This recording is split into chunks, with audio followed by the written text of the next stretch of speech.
Hey everybody, welcome to Dirty Cakes Live at 5. Today we're going to have Dave Catching on the show. Super awesome guy.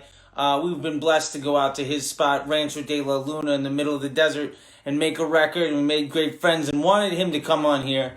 He's been known for all sorts of awesome things. I thought I had my I had my Mojave Lords matches that I stole from him somewhere around here, but oh well. Anyway, he's from the band Mojave Lords. He's in a million bands. Some of you might know him as the lead guitar player from Eagles of Death Metal. Here we go. But anyway, from the desert or wherever he's holed up in this COVID situation, we're gonna have Dave on here, and we're connecting with him right now. Hey, Dave. What's up, Charles? How you doing? I'm doing well, man. How's it going for you? It's doing pretty good. I mean, things are pretty crazy out there in the world, but I'm healthy and happy and working on cool new tunes. There you go, man. That's all you can do in these crazy times, man. You're looking good. You're looking good. It's good to see You're you. looking real good too. How's everything with you? Oh, life is in session, man. Life is in session. Just finishing records, trying to stay healthy out of this whole thing.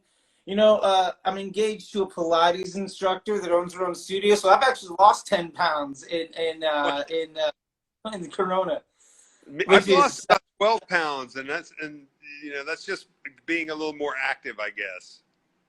that's good, man. You got to get out and do stuff, right? Like, I mean, what Yeah. else are you gonna?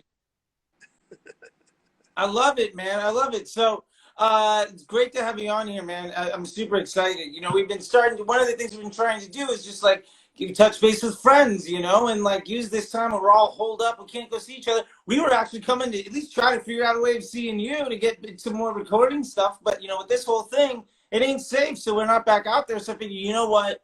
Let's get Dave on our show and have a little bit of chat. You know what I'm saying? Yeah, it's really sad. I wanted to see you guys, but I don't know what's going on with the whole COVID-19.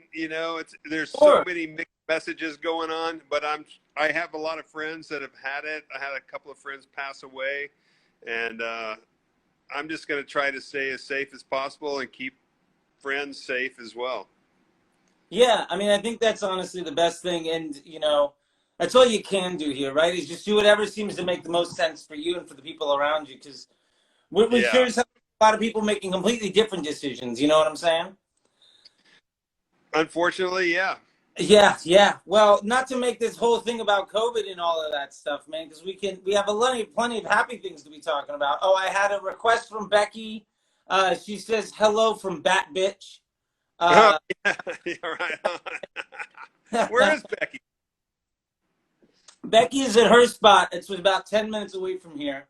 Cool. So she is there with her dogs, and she's cooking up right now and making some dinner. She'll probably hop on here in a minute, too. I sent her a thing just like, hey, we're going to be chatting with Dave. She's like, oh, fuck yeah. Oh, my God. Cool. Cool. Yeah, Yeah, man. miss you guys, man. We had such a great time when you were out here. Oh, man, it was so much fun. Like, I think, like, I always love trying to do new things in recording sessions. And I, as a guy that ran a recording studio for a long time, I kind of get this wrapped up into my head of like, what is the way you should do things? And that's one of the things I loved about it. Was just like, I remember that one of my happiest, there's 3 or 4 stories that I tell from that. But one of the things that I was really happy about was, I was like, hey, man, we got this song and we played it like once or twice. And I was like, what do you think for like an amp or something like that? And you're like, well, I got this thing called the Dragon Slayer. And I was like, okay, sold. Let's fire it up, man. That thing sounds bitch. Yeah, man, the Dragon Slayer, the Lanham Dragon Slayer. That's a good one. Yeah, I'm pretty lucky. I've been supported by lots of cool people from around the world and lots of great uh, gear donated or at a very good discount so I could afford it. And it's great because you gave me a cool pedal when you were here, which was awesome Yeah. of you. You'd never met me before, and you came in. You're like, hey, I wanted to bring you something cool. Yeah, I mean, there's some fun stuff. I think there's also a toy piano and some things which you ended up playing on the record that has made it to the final mix of Awesome and Oh, it Creepy. did good. Yeah, yeah. Good. There's like this. We have video of you somewhere, just like hitting like bing, bing, and like this like weird little $5 toy piano that is moved from. That has been. I think I've had that in 3 recording studios and 5 apartments or houses, and I was just like, you know what, this thing should stay here, where it's going to get used, or at least like collect dust in a new room with a different person, and maybe somebody will pick it up in a random room and kill 10 minutes, and it'll make them happy. Well, it's still here, and it has been used on something since then, for sure. Well, that's awesome, my man. That's awesome. So what have you been working on lately? We just finished up the new Mojave Lords record, which is great. And been working on some Earthlings stuff, some of my stuff. Obviously, I haven't, unfortunately, been able to have any friends over here. So just all my related music for the last few months. And we just finished producing a new batch of the Rancho de la Luna Mezcal, which will be back on shelves in probably 3 weeks, 3 or 4 weeks. And all right. That's been taking a lot. And then Bingo and I and our partner, William Wiggin, started Rancho de la Luna Records, which we're trying to put together right now. So we're in the infant stages of that, but that's going to be cool. So we'll have to get you back out to do the next album on Rancho Records. Oh, I love it, man. So you're doing your own label type thing, or? Yeah, we're starting with my solo record that I put out a couple of years ago, and the new Mojave Lords and Earthlings, and all of our back catalogs to start with, and then hopefully start bringing in all the cool people, like you guys, Mean Heat, a bunch of friends that recorded here that don't immediately have a place to put out their records, especially who knows what even putting out records is anymore, I hear you. Are you familiar with this guy on YouTube? He's got a channel. His name is Finn. He's got a channel called Punk Rock MBA. Have you ever heard of this guy? What is his name? His name is Finn McGinty, and he's got this channel called Punk Rock MBA. No, but it sounds great. Oh, it's fantastic. Oh, Mean Heat just joined. Hi, I think that's probably Ted or Simon. Who knows? Oh, yeah. You just missed a plug. You did just miss a plug. But yeah, so this guy Finn is talking. I just saw something today where he was talking about like rock bands in 2020 and like what things are looking like, and he's saying how like I think this old dichotomy of putting out this record, like this 2-year album cycle and touring and everything just is not, it doesn't make sense in today's modern ecosystem with the collapsing of the guard of like these tastemakers, right? Of like, because there was a point in time where if you were on MTV, you sold 1 million records, right? Or if you were on, and before that, it was like if you got to, if you were put on in Chicago on FM, like, or AM, like you were everywhere. And now it is so democratized that it's very much like rock and roll was back in like the 50s and 60s, where if you have 2 or 3 good songs, man, you can make a career out of it. Yeah. And I think that return to the might of like the single and the music video and the live show and the merchandise is going to be something that is, I think we'll see so much more of it, especially like in this, I think I'm getting joined by a puppy here in a minute, especially in this day and age. Oh, hey, pup, come here. Come on, Morrison. Come here. Oh, so we didn't get to bring this guy out. Yeah, what's happening there? But we'll do it next time. So like the democratization of access to music, like basically like what Napster did, right? And then with YouTube and everything else, like the ability to somebody just make 3 minutes on a couple chords and some bit of truth and record it halfway decent to actually do something is crazy. Like, yes, there's big record company support, but there's there's all these like alt rappers that are picking up like rock guitars and doing things and they're basically like influencers. They're making their own celebrity, right? They're making their own brands, and they're completely funded by themselves, and they're doing more than half the bands in the world these days are. Yeah, things are changing in so many different directions. You never can tell what the next way of getting your music or art out there, it's changed a lot since I was a kid. Yeah. I mean, I remember before the internet, and the only way that I heard music was getting in my dad's car, and it was guaranteed to be one of 3 things. It was either going to be the Shell gas station Surfing 60s mix cassette, which was slamming to this day, like awesome. Parties, fantastic. Or it was like, Fleetwood Mac greatest hits, or maybe CCR Gold or something like that. but I think now with what you have, like, well, nobody's really listening to the radio. Like, we just got on Little Steven's Underground Garage this week. Rodney Bingenheimer played one of our tracks we recorded with you, and he's the best. He's amazing. But like, now how many people find out about it on that versus all these other things? And I think that's so awesome that, you know, if you can build a label and be able to figure out how to put some stuff out and really build a little bit of a thing just to get something for the people, for your friends, you know what I mean? Like something for, because all of this is about community anyway, right? It's just all of us trying to help each other out. And I think the people that work on trying to help them, the people that work really honestly and don't expect a lot out of it tend to get the most. Yeah. You know? I agree. I mean, I've heard that from multiple interviews of people that you've worked with. And you know, I think what I can say is when we recorded at Rancho, like that was just some of the most, we just had a 3-day party basically. Like it was great. Yeah, you guys came well prepared, so it was pretty easy. It was just kind of setting up for a few hours and then right into it.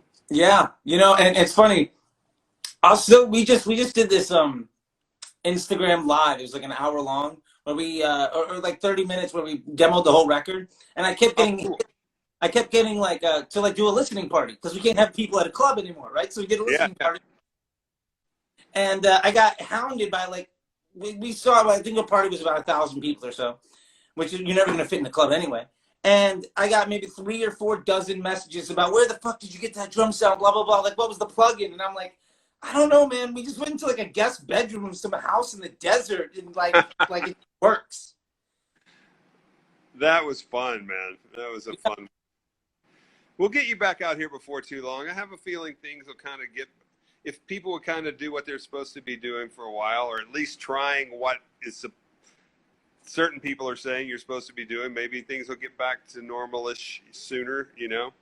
Yeah, normal-ish at least. You know, it's funny. Mean Heat says being prepared is definitely one way of doing it. Yeah, if I remember correctly, Mean Heat went out there with no idea what they were going to do and came away with the whole record. If I remember correctly, Ted told me that you told them they weren't allowed back until they put out the record so they wouldn't have like 200 tracks on their album. I think I might have said that jokingly, but you know, every time they came back with cooler songs every time. So they were the best to have out too, because I really love their music and they're such cool friends now, you know, because we worked together so long, and now we're family. And that album turned out great. So if you haven't heard Mean Heat's album, you better check it out. Oh, absolutely. I think I heard them also on Sirius XM on the Dolly Rocks show. Oh, yeah. And basically, and whenever I get in my car, the only thing that plays is XM Channel 21. Like, it's basically, that's it. I don't really anything else. Oh, yeah. So, like, you know, I remember, I think the last time we were talking about stuff, you were talking about, you know, you got some Mojave Lords stuff and some Earthlings things going. And so, like, how is all that stuff? Like, what's the future look like for all of those projects right now? For the Mojave Lords? Yeah. Well, we already finished the record. Is unfuckwithable. Yeah, that one's pretty good. But we finished all the recording in probably like February, and just a couple of little tweaks here and there, and then Bingo and I got together to really finish and tighten it up in early March, and then all this kind of went down. But then we just started mixing, and now it's all mixed. It's been mastered. William McGuigan has mastered it for us, and I think it's all done. We all got the masters a couple of days ago, so we're just waiting a couple more days to let it sink in. I'm at the studio now. I've been working on new stuff, and then I'll take an ear break for a while, get stoned, and then listen to the pass of the album again. I've been listening to it on headphones and big speakers and then little speakers, kind of giving it the whole 9 yards. Now that we're not in a big hurry to do anything, you know. Yeah, no touring, whatever. No, I love that. Yeah, because like now we're also in a spot where like you can take your time, like, and going back to this, like, what does the music industry look like? If you have one single, you can put that out, and like, you don't need the whole record. Like, you're not in support. You're not trying to get stuff ready for tour support. Like, what No, does that look like these days? Who knows? exactly. Well, it's funny because so many people have been doing like live shows, broadcasts. My friend Jesse Mallon's been doing some stuff. He started in his home when all this kind of went down, and he was just doing acoustic stuff by himself. And then after a while, he got his keyboard player in, and then they moved to one of his other.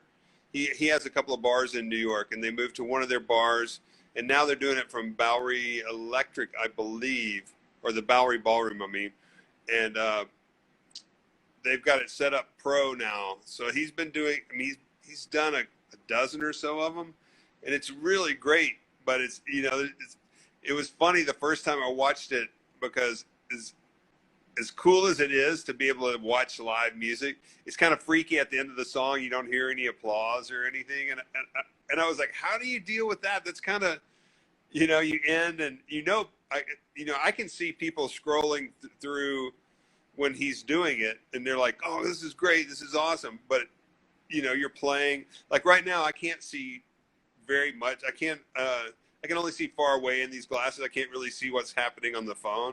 I can see people are writing stuff in it, but I can't really read it. So I was asking him, like, what the hell? He's like, he goes, it's weird, but he really wanted to do it. So if you check it out, it's called the Art of Self-Distancing, and Okay. and it's really good. He's got a great band and great songs, and he's been around the New York scene since he was a kid. But yeah, I've been watching that a lot because that's one of the only live shows you can check out. And I've checked out a couple other people's shows. I'm hoping more people do it so you at least feel you're there, Yeah, absolutely. I've been seeing a lot of people toy around with the idea of doing like generator party shows, but like close mic and everything, and Yeah, then broadcasting that out. You know what I mean? yeah, And I think that's a really cool idea. You bring up a great point about the lack of the crowd, because like I remember there used to be this channel on cable or satellite or something, and it was like 24 hours of just live concerts, right. right? And it was rad, but it was like festival shots, so it's Yeah, like people going batshit crazy, and I mean it was great, but like to see people play now with nothing as feedback, like I yeah, think the things that is so amazing of being on stage is like that exchange of energy, right? Like you're on yeah, stage, you're on, you get it back, and like it feeds off each other. Like as crazy as I might get, I know that like Becky's right behind me going ape shit, and when she goes ape shit, 30, 50, whatever people in the crowd, they're going feeding back. Like there's this whole dance of things that is going on, and now it's kind of like, just like learning how to slow dance in the mirror or something like that. It's a really bizarre situation. Oh, yeah, I was saying, there's this big exchange of energy, and now it's sort of like I'm trying to learn how to slow dance like in the mirror without a partner, and just kind of doing one of these numbers, and just kind of like, and there's a yeah, tip, it just doesn't feel the same. It's like practicing magic by yourself. Like, who cares? Like, there's no sleight of hand. yeah. Keeping I mean, I guess that's one thing that's happening a lot is a lot of the festivals that got canceled are now showing, the years before kind of stuff, so you can at least kind of watch stuff that has happened. So I guess it's better than nothing. I mean, look at how lucky we are.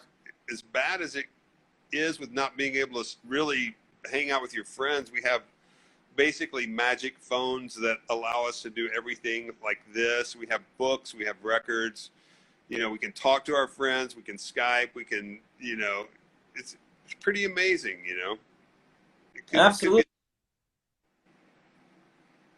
It's a beautiful thing, 100%. Like, I hope that I think the biggest, like, I've been seeing all these like underground shows of all these kids just doing stuff, and like I get it that they're trying to rebel, and like what's more you know, punk rock when you're 13 than just doing exactly the opposite of what your parents tell you.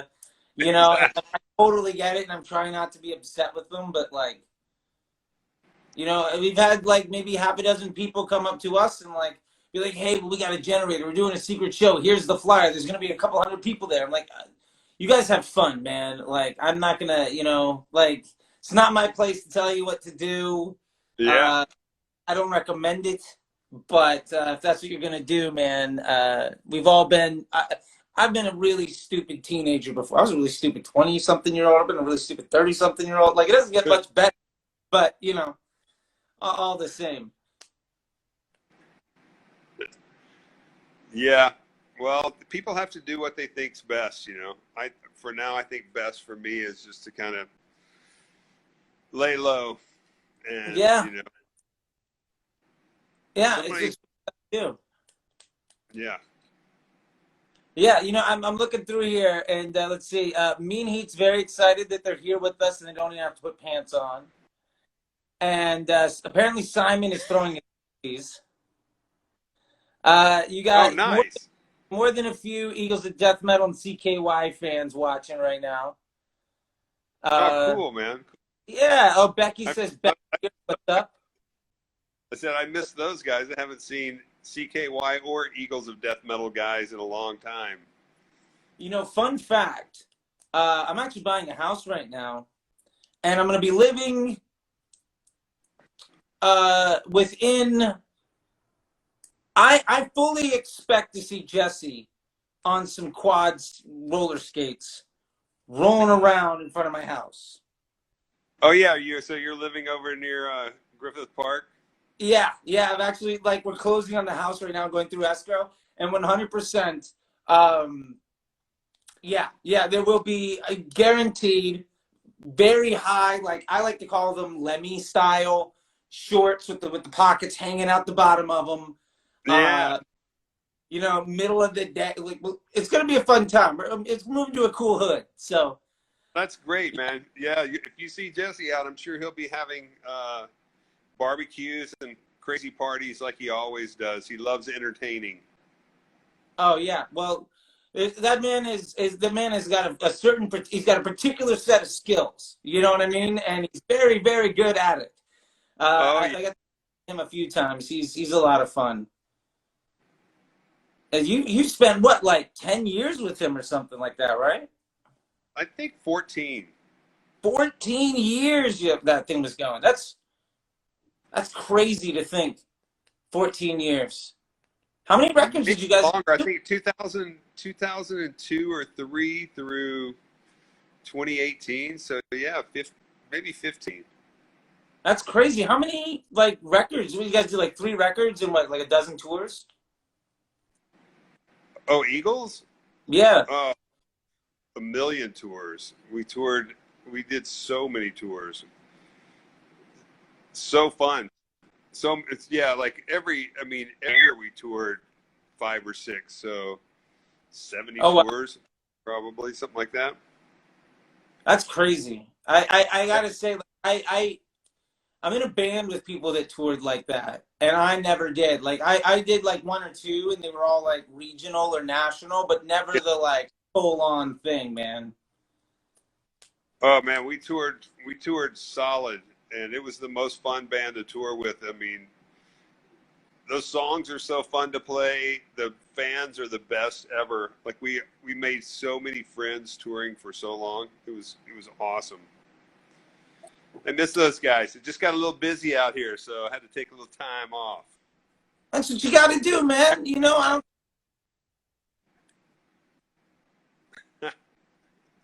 Yeah, you know, everybody's got to take care of themselves, right? And Jesse will always be there. I mean, you know, in the time off, I think I did 1 or 2 shows with him. Like, I remember one time we did a show with him at a bowling alley, like in the bar section. Oh, nice. With With the it's yeah, electric.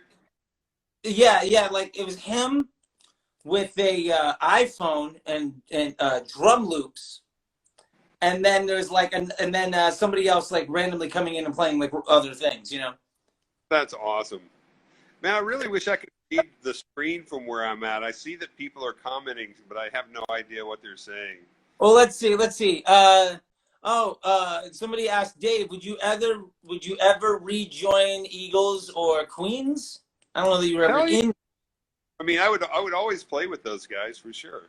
We're all still Yeah, great friends. there you go. Yeah, I mean, I think it's just a matter of like, well, right now it's probably not the best time to rehearse the new record, as it were. Yeah, yeah. Let's I mean, see, you I'm got having to a hold lot on. of fun. Well, hopefully, everybody will be touring soon. Oh, I mean, I think so. There's people like Secret Plan, Wheels in Motion. Jesse is next to Wolf Cannabis, CKY. More than a few fans of the tequila.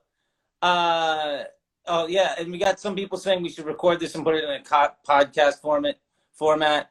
Uh, I think Uh, Ted is heckling us about are we wearing pants? I'll tell you, Ted, I got cut off jorts. That's what I'm rocking right I've got cutoff shorts too. now. Well, Great. actually, no. They're regular shorts. They're not cut off. Okay. Uh, yeah, man. I think what else we got? People are asking. Somebody from Hiroshima Music, great podcast that I did. Some young kids that are just getting started in the world. They're asking, "What's your favorite genre to play?"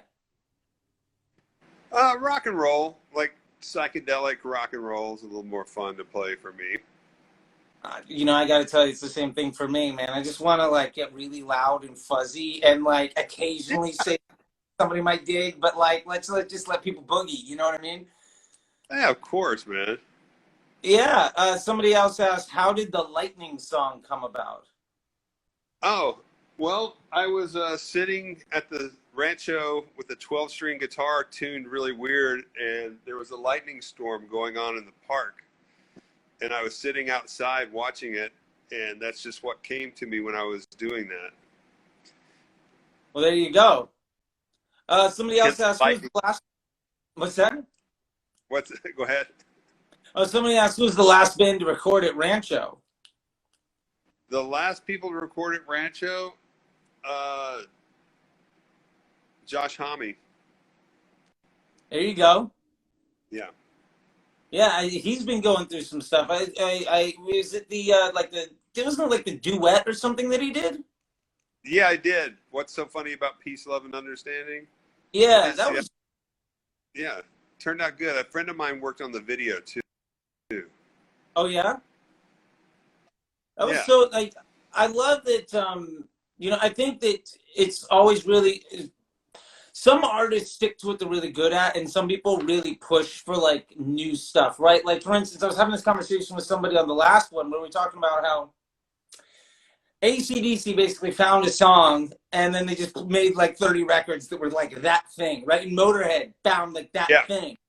And then you got, like for instance, Josh, if you're talking about him, like, I mean, he's got a sound, but like, you look at the first Queens record versus like Clockwork or the last one that they did or the solo stuff in the desert sessions, like they're all over the place. I love the people that can kind of hit all sorts of chords. I'll tell you, when I go to a live show, and I don't know about how you feel about this, but when I go to a live show and the band plays what's effectively this one song for like 45 minutes, let's see if we come back. There you go. What There was we that go. question Now again? we're back. Oh yeah, it was when you're at a live show and you're seeing bands and the band basically plays the same song for like 45 minutes. Like me personally, I always Yeah. get bored. I like people that can switch it up, that have a bit of showmanship. Yeah. Ween is like they're the kings of having the best show because they can play every genre perfectly, and they have great songs in every genre, so they can play for 3.5, 4 hours, and you never get bored. Really, I got to tell you, I've never seen a Ween show. I know them from Yeah. Teenage Bag because that's the age that I am, and Yeah. Well, when, uh, for a while I was Caius's guitar tech, and Caius and Ween did a tour in 1994, and we all became friends. And then we toured together when I was in Queens of the Stone Age. We did a Queens and Weens tour, and then they were looking for a drum tech for a European tour, and I volunteered because I loved them so much, and we're all such good friends. So I actually did a Ween tour as a drum tech. And so I've seen them a million times, but they were one of the most fun, best bands. They can do everything and keep you entertained. That's awesome. I think, I think that's one of the most overlooked things is the breadth of of a band and the ability, the personality of the front person. Like for instance, like I saw you guys play at the Palladium, where you opened for the Pixies, and I think I told you when I saw you guys, like I've seen the Pixies a few times, and I walked out on them when you guys were playing because I already saw the show that you guys were just that much better. To be fair, I'd seen them at like the Ace Theater like 9 months beforehand, and it was like earth-shatteringly awesome. I think it was maybe the wrong venue, or maybe Jesse was just on it that night. But like you guys were phenomenal. It was a really fun night that night. I mean, and the Pixies are one of my favorite bands too. They always have been. So, and now I'm friends with, I've been friends with Paz for a long time. So it was a really fun show, and we had a lot of friends there. So, and the Palladium, I've seen so many. I mean, I saw the Pixies there on the Trompe Le Monde tour. I saw the Damned on the Final Damnation tour. I mean, I've seen so many amazing shows there. It's it's one of those places that's real special to play. Yeah, it's got that energy. It's got that vibe. I like it because it's not so big that you feel disconnected. Like if you go to, like if you're at the Forum, like it's cool, right? Like you get to see the show. Like, I mean, one of the best shows I ever saw was like the Queens. I think it was the tour. It was the tour right before they did like Clockwork, or maybe it was the Clockwork tour. But it was like the last show, and then they brought out, they brought out some old friends and ended up doing like the entire Rated R record or Songs for the Deaf as like the encore. It was like 2.5 hours. Like it was like Halloween. It was rain. Like it started to rain as soon as they opened the doors. Like for people to leave, like as soon as everybody walked outside, just torrential downpours. We were all watching anything that we had seen. It was amazing. But also, I mean, I prefer a room that is small enough that you can have that exchange, right? Like, I saw Nine Inch Nails there, and it was a great show, right? And I saw Brendan Small play there, with Death Clock, and had the whole screen and everything. And I think great. It's amazing to have that kind of exchange. And something that we're seeing though is these smaller venues where you get to have that exchanges. A lot of them are getting like shutting down. Here in LA, Spaceland just died like last week officially. I know. That's terrible. We were the last band to play at the Satellite. We were actually so we're making a live record because we recorded the whole thing close mic and we did a whole film shoot. And some of the Mean Heat team is actually working on those videos. If I can ever get them away from working on Mean Heat stuff. But we're going to do like the last night at the Satellite. Have you had any venues that you really like that you've seen that have like been falling apart because of that? Everyone. I mean, everyone is falling apart. We're going to be lucky if, a third of the venues stay up. If we can get some help for, some assistance to keep clubs open. All my favorite venues in New Orleans, they're facing some pretty rough times now. All the places in LA, everywhere, a lot of places are closing in England right now, and hopefully, the cool places will stay open. I'm not really sure how they're going to go about it. You would think that in an industry that generates billions of dollars that they could get a little bit of assistance to help people, come along. Sure. I something that like there's $1 million in revenue generated a day on Spotify royalties. Like, could that not go to like setting up some? It definitely doesn't go to the artist, that's for sure. No, exactly. Yeah, absolutely. I'm saying, is there any fat of that? Any of that could go like? I remember there was this idea that we had when I was in Florida, something that we were kind of setting up in the Orlando area, because my local clubs were like Will's Pub and some other spots. I don't know if you're hip to like the Orlando scene, but we were doing stuff where it was like they all kind of got together and sort of made like a collective. And I know that they do this also a little bit in Asheville, where like all the clubs kind of belong to something together. And so like if one club is, you know, there's like almost like a union, as it were, of the clubs, or like a society, you know. Yeah. And That, you know, all these royalties, all these spins, and all these records, and everything that's popping out. It'd be so great to see some of that go to something that can help these venues, because at the end of the day, like, not to get too much into the, you know, music business politics of the world, but yeah. if the record company ends up owning all of the great venues, and the only place we can get a ticket, and then puts out of business all the mom and pop shops, Yeah. like, you're gonna have the Walmart in town that does all your shows.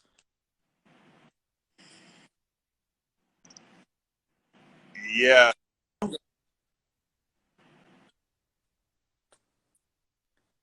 How is let's see, somebody's asking, how's Pappy and Harriet's holding up? I think they're doing pretty good. I haven't been there in quite a while, but they have been staying open for takeout and doing some outside rock thing. I mean, outside uh, service. But did. They had a show booked Saturday that had to cancel. They can't have live music, so they were just trying to do that. But yeah, they haven't really. I think they're getting by somehow because they have great food, so they're doing takeout, and I think that's helping a lot. But unfortunately, I haven't gone out a lot.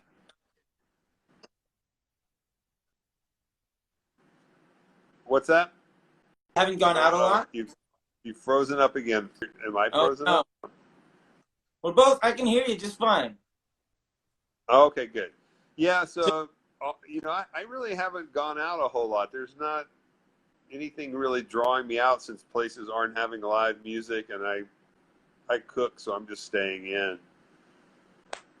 you know, it's funny. One of the questions here was, who is the best cook and/or chef at Rancho de la Luna? The best cook? Yes. Me. I'm just kidding. Whoever comes in. Yeah. I mean, I'm okay. I've had a lot of great cooks come through here. Yeah, I'll tell you, I put on a couple pounds when I came out there. We had a good time. Yeah. The Mean I Heat think. guys were good cooks. Oh yeah, I think you know, they always show up with too much food, which is one of Ted's great shortcomings as a as a member of our society, which is great. You know, I just found this thing under my couch. Oh, nice. Yeah, Brian Yeah, O'Connor lives next door. He cooks over here quite a bit. He's pretty badass. nice. Oh yeah, somebody just asked, how's Brian Big Hands O'Connor doing? He's hanging in there, man. He's a tough son of a bitch, that guy. Let's see what else He's a we got tough. in here. Oh, so Sheila Roberts says, please keep taking pictures of the desert flowers. I think we've all appreciated Instagram trying to bring us a little bit of beauty in this crazy world. You know, I would love to do that. It's funny because now there's not a lot of flowers. I'm going to walk outside for a minute. There's not a lot of flowers anymore, but I did walk by one cactus that I've never seen flower before, and when I posted a shot of that the other day. Nice, nice. You know, I as got somebody. I got I don't know if you saw this, but this is a new BB gun range that Hutch made for the place. Oh I don't know no, if you no. can. I remember that we had the BB guns, but I didn't see the range before. Oh yeah, I don't know if you can see that. Oh yeah, no, we can see it. We can see it. It's kind How of about that? bright. It's beautiful today, though. Not a cloud in the sky. No, it's pretty nice.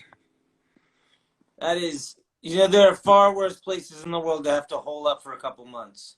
I mean, that's the thing. You know, I've been able to hang out with my lady and the dogs, and that's been really nice. We've been just cooking and hanging out, so that's been the best thing about it. You know, the worst thing is just not friends and being able to hug your friends, you know, and share a Yeah. laugh and a joint. But we can do it like this, so it's not It's complete what we got. loss. You know, we've had I think over at the house here we've had like 3 people over, and it was like we had somebody yesterday, and it was literally like we made a big bowl of guacamole, and then put it into 2 things, and then set up chairs outside that were like 10 feet apart with like a table in the middle with 2 side tables on either side, and we had like Oh, one. nice. This girl Anna from a band called the Humblers, who did Oh, a record. Have you heard of them? I have heard of them. Yeah, they did a record with Greg Hetson, and so she came over yesterday, and we were just chatting. You know, we hung out for 4 hours. It was amazing. You know what I mean? I've known Greg Hetson since 1982. Really? Yeah, Well, Greg. I met them in Memphis. I'm from Memphis, and we met when the Circle Jerks were on tour. They actually came by the club that we were playing to try to get us to come to the club that they were playing, and we couldn't do it because we were playing. But then the next time they came through town, we opened up for them. And then Greg and Keith are actually like Keith, Greg, Henry Rollins, and Jeffrey Lee Pierce were the kind of the main reasons that I live out here, because they kept inviting us to play shows with their bands or their friends' bands. We opened for Black Flag, Circle Jerks, Gun Club in Memphis, and then we opened for Gun Club and Circle Jerks a lot out here.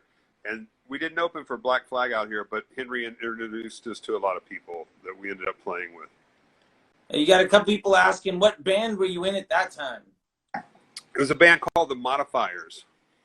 It was a punk rock. We were like the Bad Brains, obviously not as good, but we were country and punk. So we would play country songs and rock.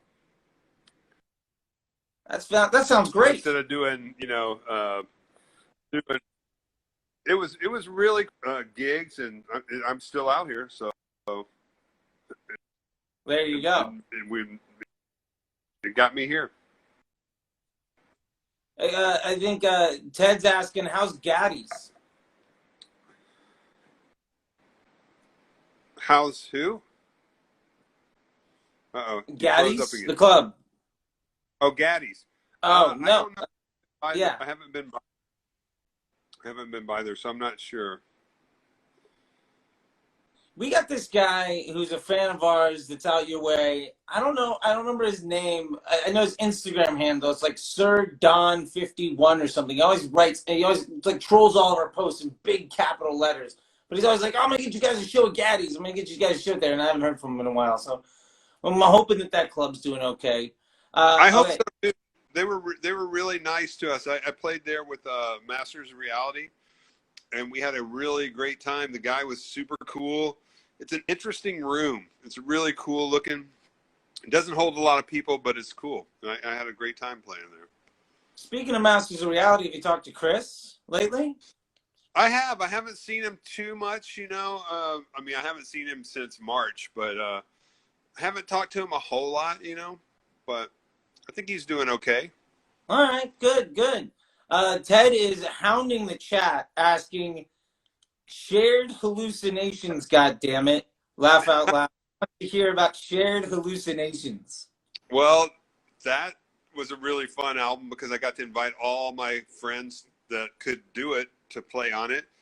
And I just retained the rights to that. So that's definitely going to be the first release on Rancho de la Luna Records, which is great. And it's going to be released right at the same time as the new Mojave Lords and new Earthlings. And then we got a new Earthlings single out on Last Hurrah Records. I don't know if you're familiar with them. They're friends of ours that are super cool. They put out kind of limited edition vinyl, beautiful vinyl and great artwork. Our friend Otis Link, Otis Link. He's an awesome artist. He's been around forever. And he lives out here and he does really great work. But yeah, check it out. Last Hurrah Records. They're really great people. And we put out an Earthlings album with them. We put out the Mojave Lords with them. and now we have the single. So yeah, little Nice. plug for those guys because they're awesome. I'm taking notes here. It's put up in the caption for it. So far, I've got the art of self distancing and last Hurrah Records and Gotta See Ween and Pixies. We got a good list here. Uh, Yeah. so also, I guess Simon and Ted are asking about the solo record. Yeah, I've been working on that while we're doing it. Oh, I just saw that Will Stockwell was in there. Hey, Will. Yeah, Will's a great badass guy to refer. Yeah, he's a badass. I can almost see now because I moved to a little lighter place, so I can see a couple of things now. But yeah, the new solo album, I've got a bunch of songs. I just was talking with my friend Leela Moss, who's in a band called Duke Spirit, and now she just put out a solo record.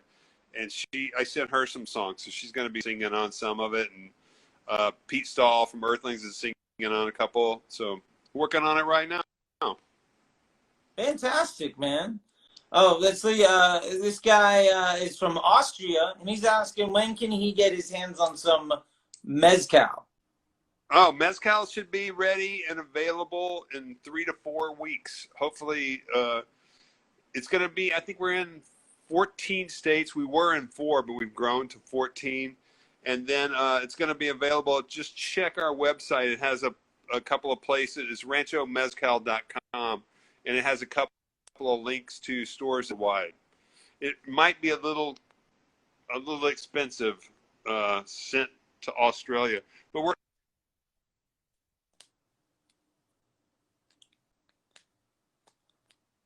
That's rad. You there? I don't know if you could still hear what I was saying. Yeah. Oh no, absolutely. Last we heard, it's gonna be a little. Yeah. Last I heard was you said it's gonna be a little expensive to ship to Australia. Yeah. Shipping is a bitch, especially shipping alcohol. But hoping to get into Australia. We've been talking with a lot of people, and we're trying to work on getting over there. That's awesome. I have a lot of. It's funny. I actually have to mail something to Australia.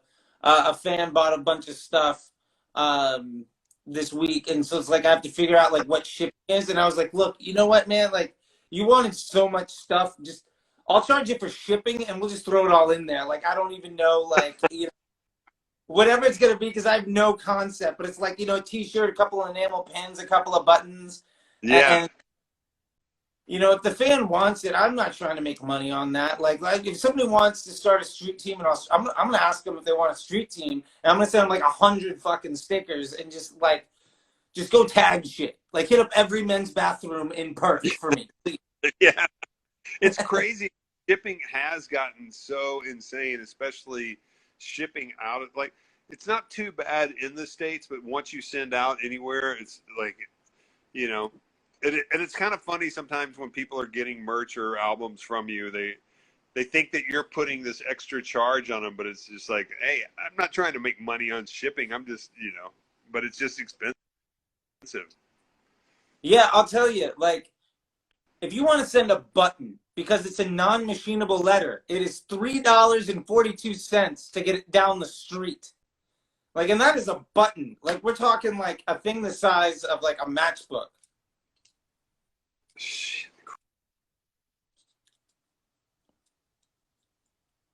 There we go. We're coming back. Yeah. There we go. I can see it. There we go. Yeah, but at least you can enhance them, so that's all that really matters. That's true. Even if like.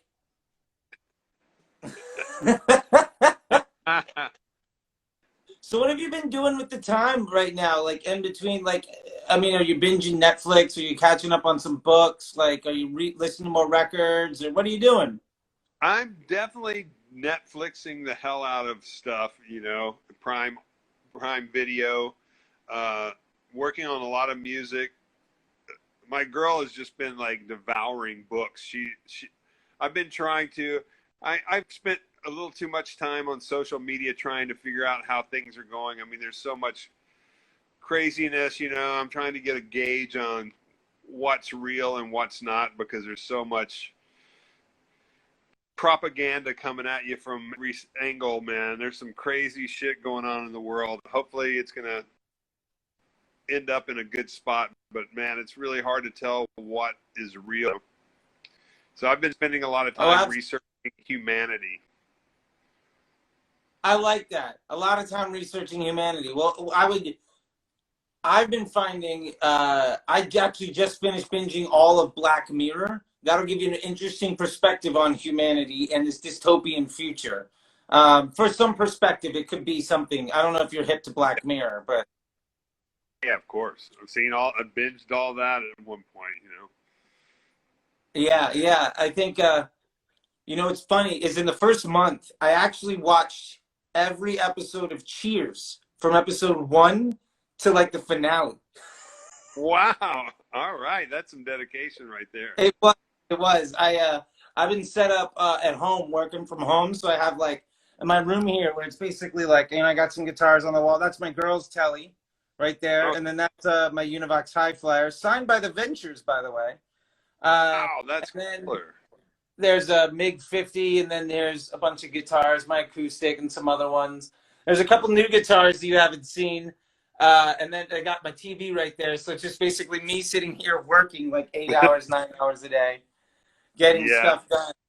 But yeah, next time I see you, we'll have at least 2 new guitars. One of them is called the Demon Goat, and it's this SG, but I put baritone neck on it because all my guitars are baritones. Yeah. And 65 Jazzmaster pickups in it. And then I took out all the switches and knobs. So the pickups are hardwired in. Perfect.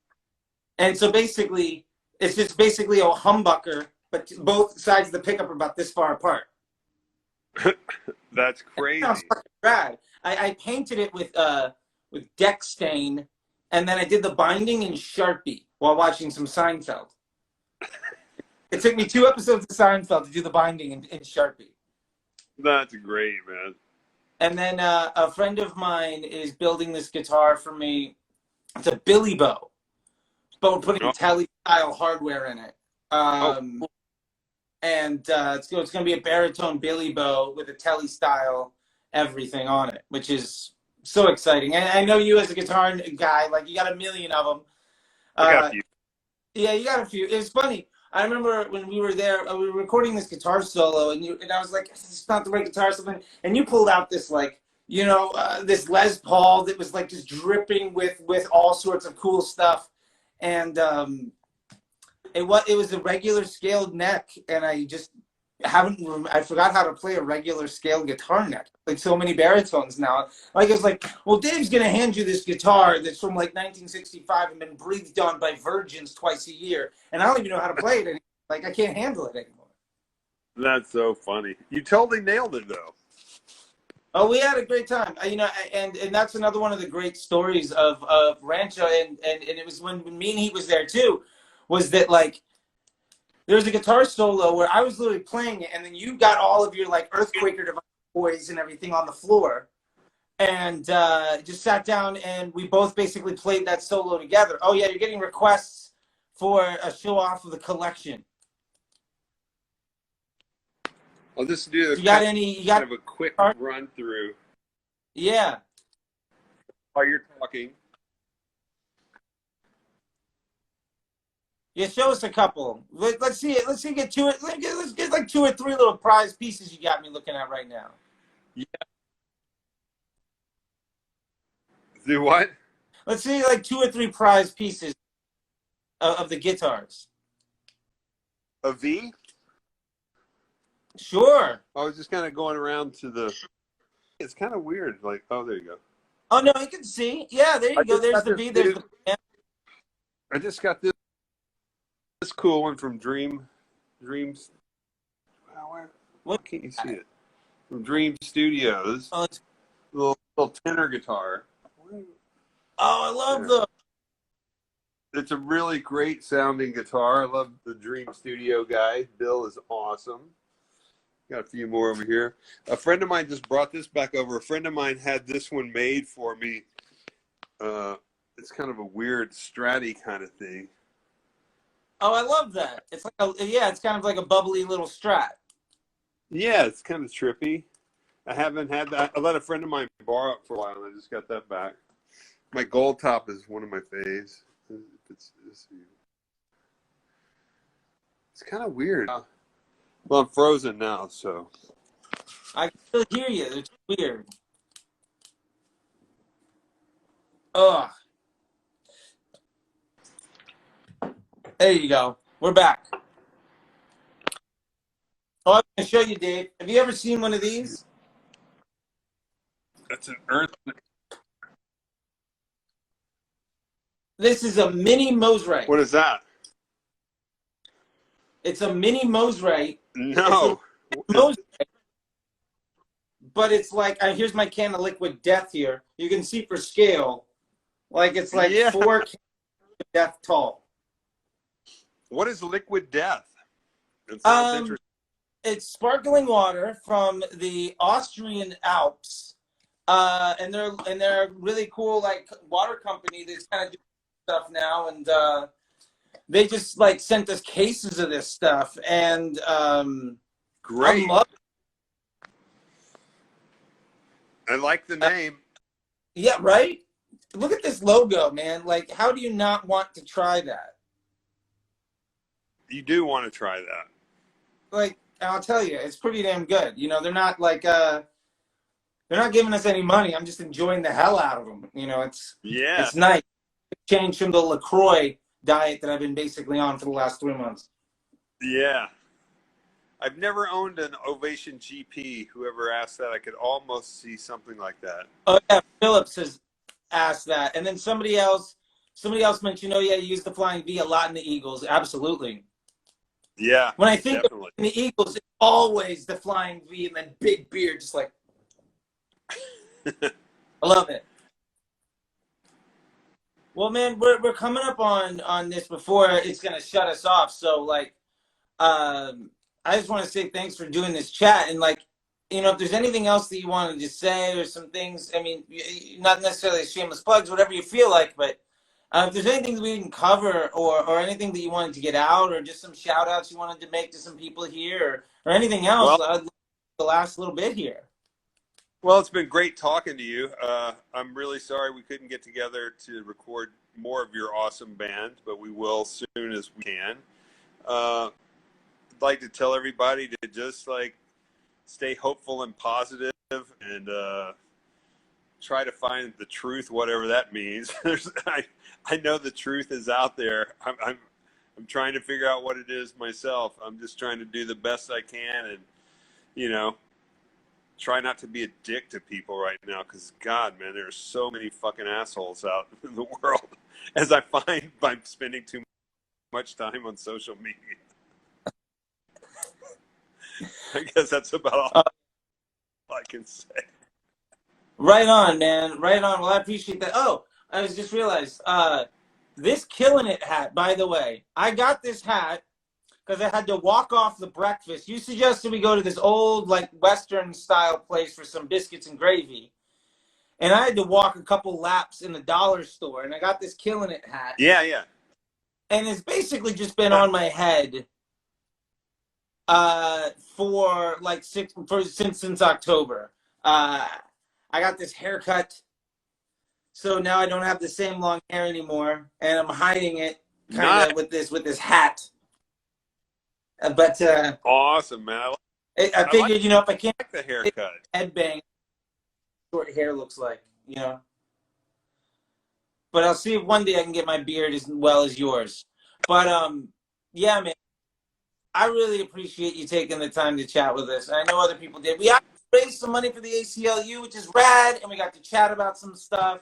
I'm super excited to hear about the Rancho Records, and you know, there might be an opportunity at least to do a little something together. You know, I got a guitar solo on this record that we were gonna ask our buddy Ernie, but I think he's too busy with body count work, and maybe it's something you could do instead. Well, I'll send something your way. See if you want, if you're interested. But I'd love to do that, man.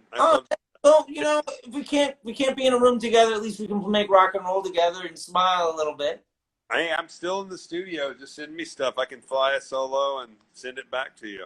Oh man, well that'd be awesome. Well, thank you very much, Dave. I love you, man. I can't wait to see you again. When all this is over, me and Heat and the Cakes are gonna come on out. We're gonna have ourselves a nice little party. All I'm right. Well, warning you, and yeah. I love you, and I love everybody out there, man. Just All right. keep positive, stay loving and awesome. You too, my man. Thank you very much. I'll see you later. All right. Take care. Bye.